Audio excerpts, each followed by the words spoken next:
Welcome to Curry Girl Tech Talk. I am Krystal Curry. Today is episode 3 of our Web3 series. Web3 is about digital currencies, and today we're going to be discussing more about digital currencies and tokenization. I'm talking tech today with Khadeja Austin. Khadeja is a technologist. During the pandemic, she founded an organization dedicated to women technologists, and it's a Black Women Coalition in Technology. They have a mission dedicated to building bridges and breaking barriers for Black women in technology. They empower, connect, uplift, mentor, advocate, and provide resources. Oh my gosh, that's awesome. Welcome, Khadeja, to Curry Girl Tech Talk. Glad to be here. Thank you for joining. It's a pleasure to have you.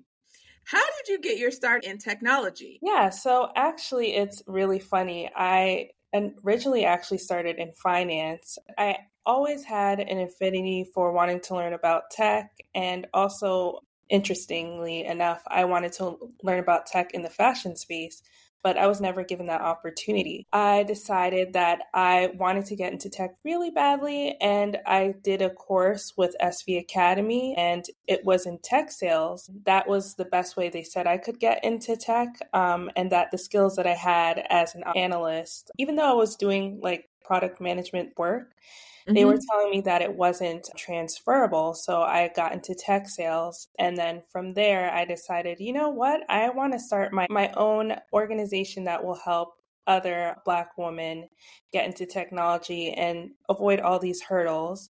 And after speaking to other Black women, I decided to start my own org from there. And that's how it took off. That's awesome. And I know other women have a similar journey. I jumped into tech right out of college and started out as a computer programmer. And I understand the hurdles to get into the technology industry. And I believe your organization is not only needed, but definitely an inspiration and a place for women to go for camaraderie. You always need an organization to support and have that allyship to help you in your career as you grow professionally. Thank you for having the ingenuity and the grit to start that organization. Thank you. I appreciate that. All right. And that's the thing about tech. Web3 can be complicated. Money is digital and all of this is powered by technology. I think that we are in an extraordinary period of wealth and progression. And in order for people to be able to benefit from this period, they have to have a little bit of technical savvy. And that's why I wanted to do this series, is to be able to give people the information to understand the technology and hopefully empower them.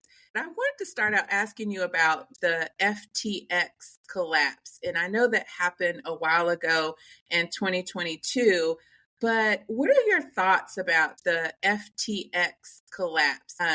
What have we learned from it in terms of cryptocurrencies? Are we turning this around? Are people, still leery? I know it's the enthusiasm surrounding cryptocurrencies waned a bit because of that collapse. But today, I looked at the Bitcoin market and some other markets. What are your thoughts where we are now with digital currencies and cryptocurrencies? I think in any industry, there's always going to be bad actors. And how I feel about FTX is the same way I feel about Enron. People are misusing funds for where they're supposed to actually go to make the company stronger, and for stakeholders that actually invest in FTX to get their returns. But right now in the cryptocurrency industry, we're seeing a boom, especially with Bitcoin doing very well this past year. And then other altcoins that are following in Bitcoin's footsteps because they were the major player are still doing pretty well, like Ethereum and Litecoin. So there's a bunch of different corporations also trying to back these cryptocurrencies as well. So there is a lot of opportunity in this industry. There are and will be bad actors, but what we need to focus on is the opportunity and the fact that it's a game changer, especially in the financial space, where usually all the currency was regulated by the government. This is a peer-to-peer network on the blockchain platform that will allow smart contracts and a general ledger for those transactions, and allow people to actually be able to access different means of currency in order to make them a little bit more successful. And also for security reasons, I cryptocurrency is a great medium, because right now everything's government regulated when it comes to the dollars. Cryptocurrency allows for there to be more transparency, as well as track where those funds are going, and to be able to create a medium where people can be enthused and trust that they'll be able to make more money with this new digital platform. That's right. And this is not a financial advice podcast, but I do want to acknowledge what's happening with digital currencies and give an update on that. And so thank you for that. One of the things I know, people can still invest in cryptocurrencies by using the ETF funds. People tend to package cryptocurrencies as being risk. And if you're risk averse, people tend to stay away from it. And that's why I want to acknowledge the collapse of FTX. But now, as you mentioned, we're seeing it come back and it's flourishing. And that's a positive thing for all of us. But what I want to get to is some of the primary concepts surrounding digital currencies versus digital wallets, even like Apple Pay.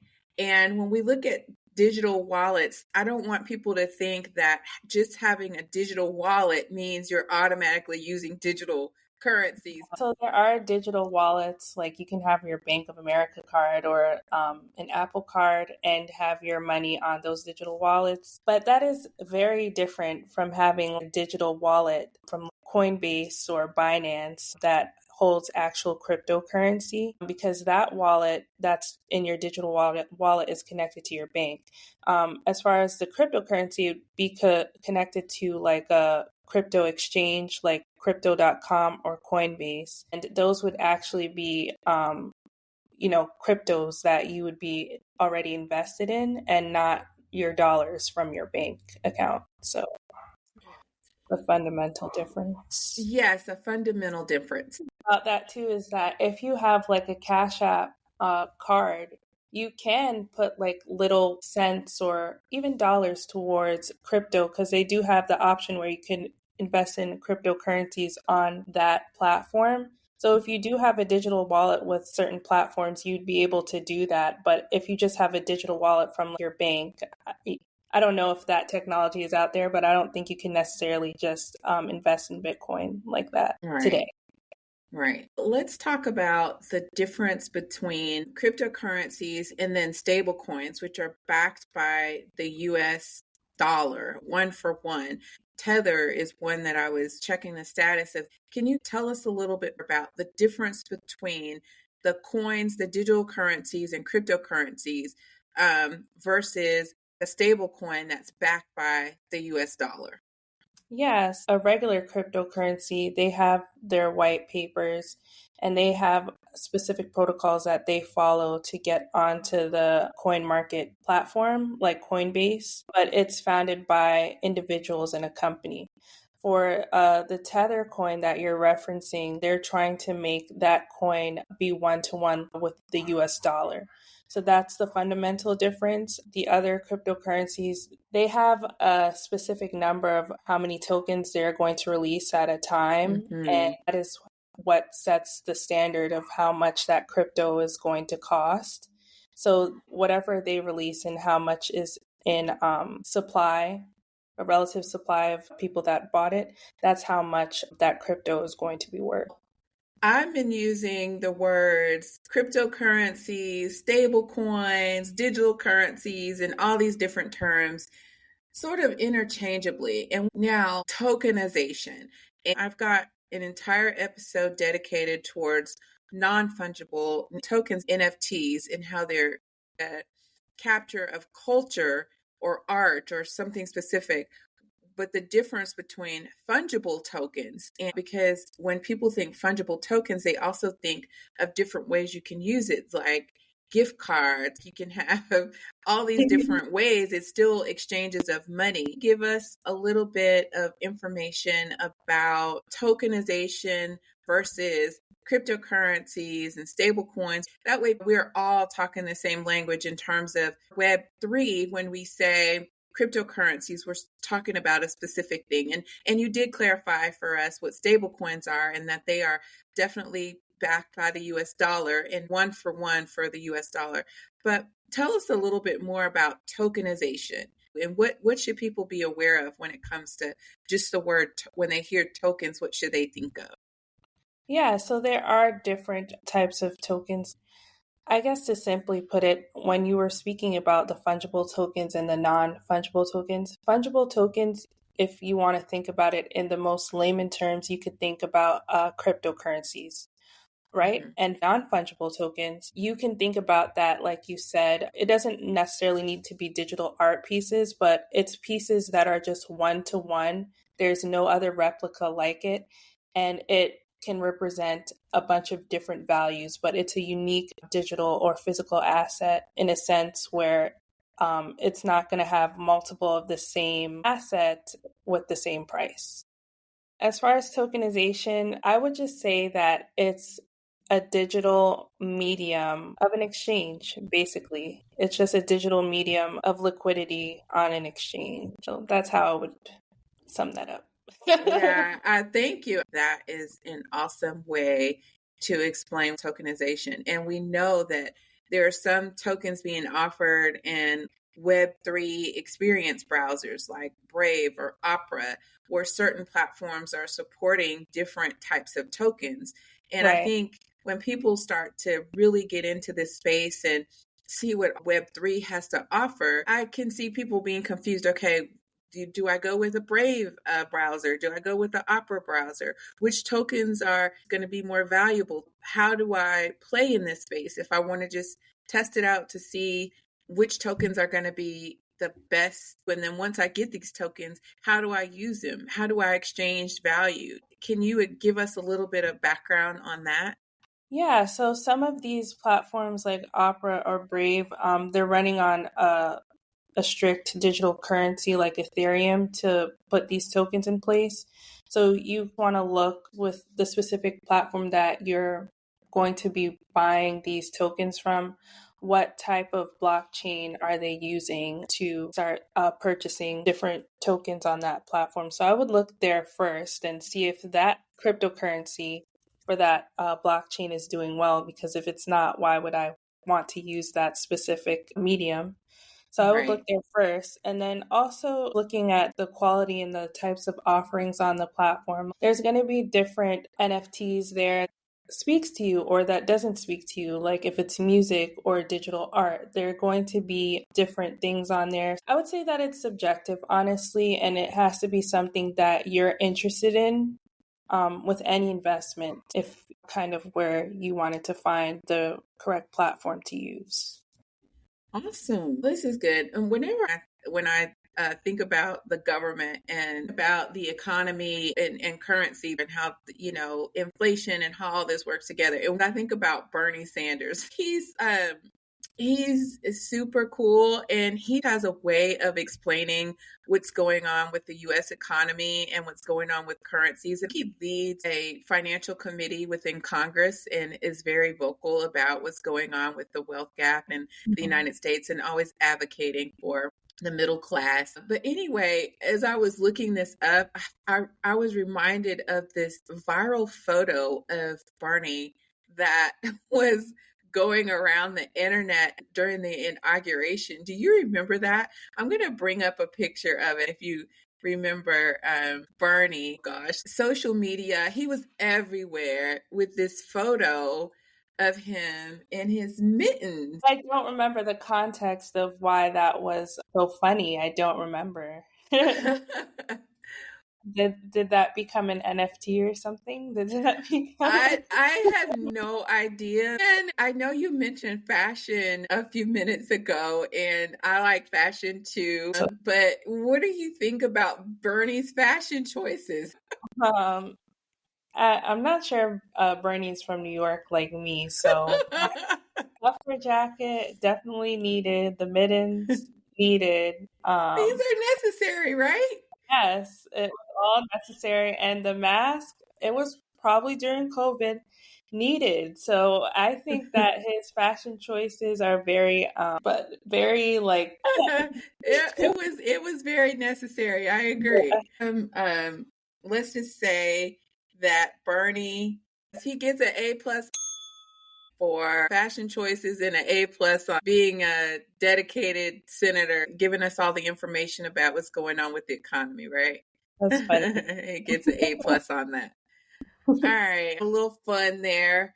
What would Bernie say about what's going on with Web3? And I know you mentioned in the beginning that there is good and bad in every new development that comes forth with any new technology.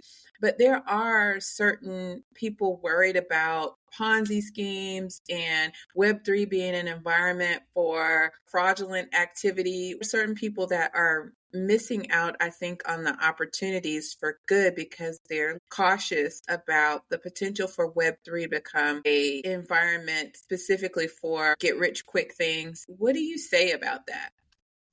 Yeah, so definitely people could see that as a haven for that to occur, but you can do that right now with a simple corporation and have these shell companies and make it seem that it's something and it's really a Ponzi scheme. So, again, this is a medium. We already see corruption today with like normal quote unquote businesses that are shell companies and they're using cash. So you can't really trace where the cash is coming from all the time. And as far as digital currencies, it's an easier way to track where those funds are actually coming from. And like I said, it's a digital ledger. I would think that it would be a better way to be able to track where funds are actually coming from. And just because it's not centralized by the government doesn't mean that it's something that you shouldn't trust. It's still going to be on an exchange where you'll be able to see all the details for that specific transaction. And actually, it would be safer in a way because they're using a cryptographic solution. It would be very hard to try to figure out the details for transactions. So it would be hard for hackers to try to figure things like that out. A lot of businesses are going to be on that platform. And again, it's better because there will be more transparency. It's a better way to do business, and it's the future, and it's not going to be cash. Yeah, and all of this is fueled by blockchain. That's one of the key components of Web3.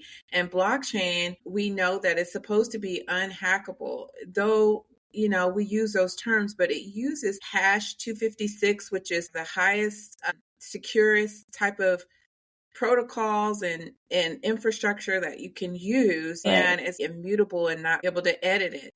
Yeah. And there's a certain amount of computer savvy. If somebody's doing that, they have to really know what they're doing. It would honestly, it would be hard. And yes, people are on the exchange and they are going to be mining to find out that specific solution, but they're not doing it individually themselves. There's technology behind it. And it's actually like these different mining farms, they're using computers to actually figure that out. So it would be hard for them to figure out like the reverse technology of trying to hack that because it's a very secure environment. So, Yeah. Well, I see that you're a young woman and you have a lot of experience already too, which is good in terms of the older generation, baby boomers, and maybe even some of my generation. We're very used to the US dollar and cryptocurrencies, tokenization. Some of that can be a little bit intimidating. But I'm wondering, from your perspective, what do you think about Web3? even if you don't understand doesn't mean that it can't be beneficial for you. Like, I don't understand Right. how pilots fly a plane, but do I trust that the pilot was trained in order to fly that plane and get me to where I need to be? Yes. For me, I always tell people it doesn't matter how old you are, but always be open into learning. We're in a day and age where things are changing simultaneously, and you don't want to miss out on a great opportunity just because you're stuck in like the wrong era. But yeah, you don't want to miss out on opportunities. And even if you yourself don't know, you can always ask. And I mean, be careful who you're asking, but you can always look up like podcasts like this one and find out more information on the specific technology or cryptocurrencies that you'd like to invest in. One of the things we know people are talking about are doing initial coin offerings. And I think that is a way for people to, if they are launching a startup or they have a startup idea, it's a way to pull resources and get people to invest in your business early on by adopting a coin. If they see the value in the corporation, then that initial coin offering, just like any stakeholder, they will be able to reap the benefits of that initial coin offering. Different ideas like that of how we can leverage the technology in smart contracts, making agreements with one another. I know one of the things people think about smart contracts, and we clarify, is that smart contracts are not just adding your digital signature to a contract and sending it electronically. That's a digital signature and just a digital contract. But these smart contracts are opportunities too for people who actually know code or know Solidity or know those different programming languages to offer that as a service for people to help them implement these smart contracts and to grow their businesses and things like that. I wondered, what kind of ideas are you hearing from the Women in Coalition or your network group about how they use the Web3 environment to level up? Yeah, so my organization started in 2021. Um, and in the peak of it, when I was speaking to other women that were on the platform, they were very hopeful about Web3. They did see it as an opportunity, but they didn't understand how they could get there or much about it. So, again, my organization is to fill that gap in order for people to understand what is out there. And like you said, it is an opportunity for people to get funding at a very early stage because we know how they could leverage that to their advantage. Like my organization, there are different organizations like InvestFest and other organizations as well, trying to get our community more involved when it comes to things like this so that we don't miss out on these types of opportunities. Because obviously, systemically in the past, we have this big booms when it came to the .com era or other startups. Like right now, we're less than 3%, or even less than that, for funding when it comes to getting money from startups. And honestly, what I found out, because I did a VC accelerator, is that it only takes a couple of $1,000s from people in your community for it to become like $1 million, for you to be able to build a fund and be able to actually fund ideas and create more opportunities within your community. Issue is that people don't have the knowledge and understand like infrastructure in order to put things like that in place. So that's kind of where my organization does come in, because I actually am trying to start a fund as well so that I can help Black women within our community get funding for different applications that could be on Web3, but different technology, so that they're able to put that out within our community and for us to be able to thrive as well, and also invest in technology that will help our community when it comes to different things that really concern us, like breast cancer, different things that are affecting our community but aren't being addressed. Because one of the things that I want to accomplish by doing this Web3 series is I want people to understand, or I want to communicate that money circulates within communities. For African Americans, we're considered a huge consumer base. And one of Yes. the things So we that, should be investing. Yeah. yes, a lot of studies have been done, and more marketing goes into how to grab the African American dollar. Like they know we are huge consumers and we have the money to spend and we spend it. But the cycle of how that dollar goes within our individual communities is not so good. I mean, it flows in, but then it flows out. And how do you keep that circulation going in the cultural communities that are important to you? And that's one of the things I do want to, bring out in this podcast, because I think that's valuable and people understand not only your buying power, because in order to target that community, which is a huge opportunity, then how to keep that dollar circulating. And I think part of that is also knowing the technology behind it. And I'm hoping that this sparks a conversation to keep us aware of how that dollar circulates and how to use it in a digital way now with those peer transactions and those smart contracts, to be able to use that dollar, that currency, in a way that's going to benefit the communities in a deeper and a better way. And I think the fundamental thing that you touched upon is community, right? So if your community doesn't have knowledge, and knowledge is power about what is going on in the tech space, that's a problem. So that's kind of why I started this organization, is so that the community that I would like to empower is aware of what opportunities there is if they do decide, to come together and learn more about the opportunities, so that they can not only enrich their minds, but also their pockets. Absolutely. Absolutely. Grateful for your insights. And Yeah, I would just like to add to that too.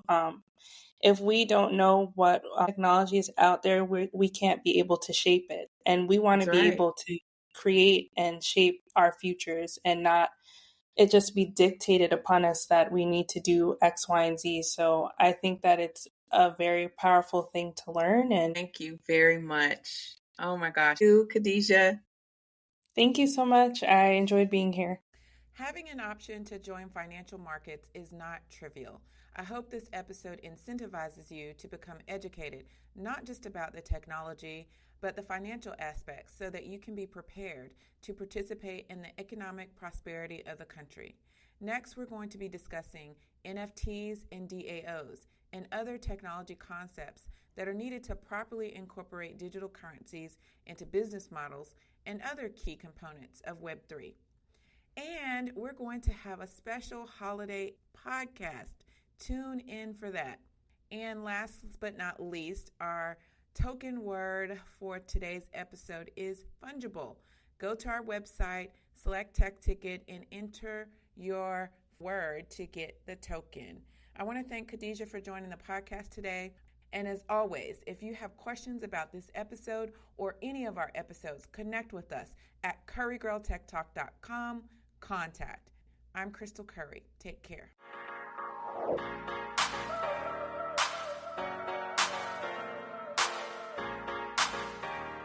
Hey, happy holidays. As we near the close of 2024, I know that you are planning and setting goals for the new year.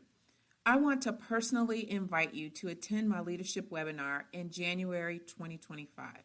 This course is specifically designed for you, with corporate leadership principles with a lens on technology shifts, condensed and sprinkled with a human-centered approach from my own experiences.